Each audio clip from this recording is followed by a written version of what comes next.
O laboratório Medley anunciou o recolhimento voluntário de todos os lotes dos remédios losartana potássica mais hidroclorotiazida 50 mg mais 12,5 mg, losartana potássica mais hidroclorotiazida 100 mg mais 25 mg e a losartana potássica também de 50 mg e 100 mg comprimidos. Medicação indicada para o tratamento de pressão alta e insuficiência cardíaca, muito utilizada no Brasil e consta na lista, inclusive, de medicamentos distribuídos gratuitamente pelo SUS. A empresa verificou a presença de impurezas mutagênicas nos produtos provenientes do processo de fabricação e, de acordo com o informado, o recolhimento não foi somente no Brasil. Para conversar sobre este assunto, nós vamos bater um papo agora com o cardiologista intervencionista Rizieri Gomes, que está aqui dentro do estúdio. Doutor, boa noite. Boa noite, Bob. Prazer estar aqui com vocês para a gente falar desse assunto que viralizou a semana passada, né, meu amigo? E que preocupa muita gente, inclusive a mim, porque eu faço uso desse medicamento também há mais de 2 anos. É um medicamento extremamente eficaz, Bob, e, assim, de uso há anos no mercado, muito eficaz no controle da pressão arterial, como você mesmo mencionou, no tratamento até mesmo da insuficiência cardíaca. E as notícias que viralizaram deixou a gente aí tudo nublado, cheio de dúvidas, né? O que se sabe exatamente? Então, assim, em primeiro lugar, a gente deixar bem claro, Bob, que a losartana é uma medicação segura. Um laboratório específico, no caso o Sanofi Medley, mediante as suas políticas de segurança e qualidade, identificou dentro do componente, do ingrediente farmacologicamente ativo, que é o IFA, substâncias que poderiam estar associadas à mudança do DNA, que a longo prazo poderiam ser cancerígenas. Então, de forma voluntária, em consonância, digamos assim, em comum acordo com a Anvisa, soltou essa nota para que houvesse o recolhimento dessa medicação do mercado. Ele até disponibilizou o saque para retirar na casa das pessoas sem nenhum custo. Só que, como é que foi interpretada essa notícia? Que a losartana dá câncer. E daí tem uma imensidão de pessoas que fazem uso dessa medicação, começaram a interromper tratamentos pelo fato da notícia que saiu que losartana pode causar câncer. E isso aí foi caótico a semana passada, fazendo com que diversas sociedades se manifestassem com relação à segurança da losartana, que até o presente momento a molécula não tem nenhuma correlação com esse tipo de doença. Bom, a gente imagina que o laboratório ele tem pesquisa, tem números, algum tipo de informação para que chegue a esse ponto de retirar um medicamento das prateleiras. Por isso que muita gente ficou assim, peraí, está retirando definitivamente?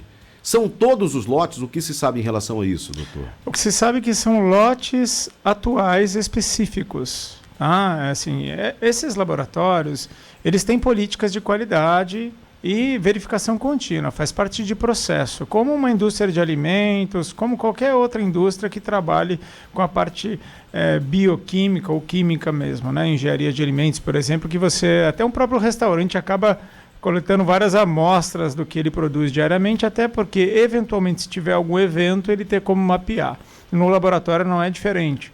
Todos os lotes são feitos análise. E durante a análise desse lote, identificou que um dos componentes da matéria-prima da produção da losartana foi identificado essa substância, essas impurezas. Só que já havia sido produzido, já havia sido comercializado, são testes recorrentes e por isso o recolhimento deste lote, não de forma definitiva. Tirou esse lote do mercado, eles vão buscar novas fontes de matéria-prima, porque isso varia muito. Você tem matéria-prima que é produzida na China, na Índia, na Europa, e depende... a gente não tem noção por si só de onde vem essa quantidade. Não sei se as pessoas vão recordar, mas há 2 anos atrás aconteceu a mesma coisa com a valsartana. É uma molécula também super bem reconhecida no mercado e super utilizada com alto grau de eficácia e aconteceu o mesmo problema com alguns outros laboratórios. Então, essa política de teste contínuo gera segurança para a população e até mesmo para que a gente tenha respaldo. Até porque, uma vez que se a empresa não se manifesta, como é que a gente fica sabendo? Então, essa política de teste contínuo é uma segurança a mais que os produtores, né, os laboratórios, eles fornecem para nós, aí, público consumidor do medicamento. Doutor, eu falo por mim, eu não me preocupei tanto em relação a essa possibilidade ou não de causar o câncer. Mas eu me preocupei porque é um remédio que, no meu caso, atende a minha necessidade, é bastante eficaz. E aí a gente fica pensando, e agora? Como é que substitui? Quais são as opções?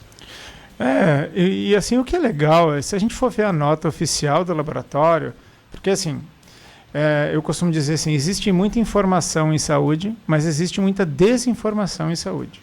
Então, Bob, o risco é que qualquer pessoa pode publicar qualquer coisa nas redes sociais, e isso tem um grau de explosão muito grande. Geralmente notícias ruins, elas se propagam com maior velocidade. Quando você vai ver a nota oficial do laboratório, tá ali, está mencionado o laboratório específico. Não quer dizer que o laboratório concorrente dele tenha. Até porque, até o presente momento, nenhum dos outros laboratórios foi identificado. Você pode ter certeza que a própria Anvisa se direcionou para fazer o teste em todas, porque é uma questão de saúde nacional. O SUS tem parceria e fornece essa medicação, muitas vezes gratuita, em diversos postos e instituições de saúde. Você tem parcerias em farmácia popular, a losartana de 50 miligramas, ela, mediante o programa de saúde popular, é vendida para baixo custo, aí, em torno de menos de R$5 você consegue comprar a losartana. E é uma medicação eficaz, não importa o preço dela. Então você tem alternativas de outra marca de laboratório, não é para parar de tomar a losartana, gente. É para, neste momento, interromper o uso da losartana deste laboratório Sanofi Medley, porque nele foi identificado o problema. Acho que muitas pessoas pensam que não existe outro laboratório fabricando, outros laboratórios, né? Não é exclusivo do Medley. Não. Até porque o próprio Medley não é dono da patente da marca, né? Existem outros laboratórios, a Medley já é um similar. Então, antigamente não existia e essa droga disponível no mercado até que se quebrou a patente, daí se abre os similares, né? Essa possibilidade reduz custo, competição pelo mercado e torna o medicamento cada vez mais acessível para a população. Então, a vantagem que a gente tem hoje no Brasil é que, uma vez quebrada a patente, você tem diversos laboratórios copiando molécula e, com isso, ganha a população em termos de acessibilidade, custo. Doutor, aproveitar para fazer uma pergunta para o senhor relacionada à hipertensão arterial.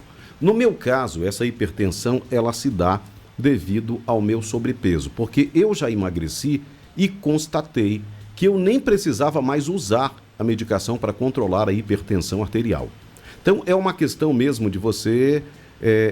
acho que tem que cair a ficha, né? Pô, peraí, eu tô acima do meu peso, isso está contribuindo, está colaborando para a minha hipertensão arterial. Mas, por outro lado, existem outras pessoas que são magras e que também possuem hipertensão arterial. Olha, Bob, a pergunta é excelente.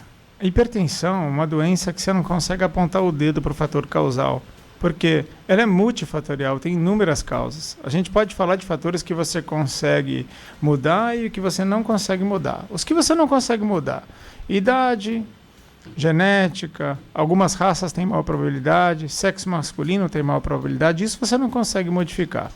Mas você consegue mudar seu estilo de vida, alimentação, bebida alcoólica, sedentarismo, consumo de cigarro, tudo isso é fator de risco. Então, quando você come muito e não malha, automaticamente você aumenta a sua circunferência abdominal, vai criando a barriguinha. E aumento de circunferência abdominal, aumenta a pressão arterial. Quando você emagrece, você reduz a circunferência abdominal, sua pressão cai. Então, é importante você saber que o teu estilo de vida, ele é o grande responsável pela maior parte das doenças cardiovasculares. A gente fala o tempo todo sobre prevenção. Como prevenir algo que você nem sabe o que é? Né? Tipo, eu vou falar para você de saúde. Você não sabe o que é saúde até a hora que a doença chega. Né? Você não consegue mensurar algo que você não enxerga. Então, 86% dos pacientes hipertensos são assintomáticos, dos que sabem que são hipertensos. Então, você imagina quantos que estão aí na rua que tem aquelas frases: eu não gosto de ir no médico, você vai no médico, você acha problema, você não gosta de tomar remédio, esses remédios fazem mais mal do que bem. Você não tem noção das coisas que eu vi na rede social sobre quando surgiu da losartana. A gente criou um conteúdo lá e de repente estava todo mundo falando: por isso que eu não tomo remédio. Gente, a principal causa de doença cardiovascular é a hipertensão. A cada 90 segundos, Bob, uma pessoa morre no Brasil por doença cardiovascular. Ele falou: e qual que é o principal fator causal? Hipertensão. Continua não tratando a tua hipertensão e a gente não consegue reduzir a mortalidade cardiovascular no país. Então a gente precisa entender que estamos vivendo mais, com mais estresse, com menos tempo, com pior do perfil alimentar, qualidade de sono cada vez pior. A gente ouve diversas, saúde mental, insônia, uma série de coisas. A gente acabou de ver a chamada aí falando sobre jet lag, qualidade de sono. Esse é o mundo que a gente vive hoje. Não adianta, porque teu pai, quando há 20 anos atrás alguém ligava para tua casa e você não estava tudo bem. Hoje, se alguém te liga, você não atende, ele manda mensagem no WhatsApp, te cutuca pela rede social, fala: por que você não está me atendendo? Fala: porque eu estou ocupado, eu não posso atender agora. Né? Então, o mundo mudou. E isso tudo afeta o teu estresse, a tua ansiedade, afeta a tua pressão arterial. Então, hoje, falar de hipertensão é falar da tua vida inteira, desde os 20 anos, o que você comeu, como é que você faz, como é que está teu peso, sabe? Você cuida da tua saúde mesmo? O que você faz por você? Você dorme bem? Você come legal? Você pratica atividade física? Cara, se você não faz nada, começa a repensar no teu estilo de vida enquanto você não tem sintoma. Porque o dia que tiver sintoma, já pode ter começado tarde demais a cuidar da tua saúde. Doutor, por falar em sintoma, o coração ele não fica só no peito, né? Porque o que o coração realiza, ele passeia por todo o organismo. E para dar conta de atender a essa demanda de um corpo adulto, o coração precisa bater de 60 a 100 vezes por minuto. Me corrija se eu estiver errado. Assim, os sintomas que indicam algum problema no coração podem ser manifestados em várias partes e vão muito além da famosa dor no peito ou da falta de ar. As doenças cardiovasculares são silenciosas, na maioria das vezes, doutor? Na maioria das vezes são silenciosas, mas elas podem sim dar alguns sinais. Em quem que ela dá sinal mais precoce? Em pessoas que fazem mais esforço físico. A doença cardiovascular, ela se manifesta quando você exige do coração. Se você está sentado na poltrona, deitado o dia inteiro, ela vai demorar para dar sintoma. Quando ela der sintoma, significa que ela já está muito avançada. Mas ela pode te dar alguns sinais. Por exemplo, há 6 meses atrás, você caminhava 3, 4 quadras, subia escada sem nenhum cansaço. Nada mudou na tua vida, de repente você começou a sentir um cansaço desproporcional ao esforço que você faz. Você começa a ter desmaios súbitos. A hora que você levanta, você sente uma tontura intensa. Tudo isso geralmente associado a algum grau de esforço. O coração, ele dá sinal quando você exige dele. Por isso, como a gente tem uma imensa quantidade de pessoas sedentárias, muitas vezes a gente acha que está todo mundo numa onda fitness. Não, a maioria continua sedentária. Para você ter uma ideia, 81% dos adolescentes não praticam o mínimo de atividade física recomendada para deixar de ser sedentário. Então, quando você vê assim que você passa na academia, está cheio de gente, é a minoria. A maioria não está fazendo atividade física. E a gente não consegue imaginar como que isso vai ser lá na frente. Imagina o seguinte: o que você comia, Bob, quando você tinha 15 anos de idade? Você comia em casa, comida feita pela tua mãe. Dificilmente você saía para ir comer fora. E daí, de repente, hoje, raras são as pessoas que comem as 7 refeições da semana dentro de casa. Você sempre está comendo na rua alguma coisa. Por quê? Por conta da facilidade, acesso. As comidas mais processadas, elas são mais atrativas, digamos assim. Entendeu? E isso acaba, a longo prazo, trazendo mais risco para você. E aquelas doenças que eram tidas como doença de pessoas mais idosas, começa a cometer pessoas entre 30, 40 anos, e fala: nossa, tão jovem. Pois é, mas o estilo de vida da pessoa representava um risco para ela. Muito bom, doutor. Muito obrigado pela entrevista esclarecedora. Conversamos aqui com o cardiologista intervencionista Rizieri Gomes. Doutor, muito obrigado pela gentileza em nos conceder essa entrevista. Eu que agradeço aí, Bob, esse espaço e muito importante esse serviço que vocês prestam para a sociedade. Só mais uma informação, doutor. Como é que encontra o senhor nas redes sociais? O doutor dr.rizieri, então lá no Instagram a gente produz um conteúdo diário lá com o intuito de tentar falar um pouquinho sobre prevenção, para que não tenhamos problemas. Rizieri com 2 E's. Isso. Rizieri com 2 E's. Muito obrigado, doutor. Boa noite. Um abraço, boa noite a todos.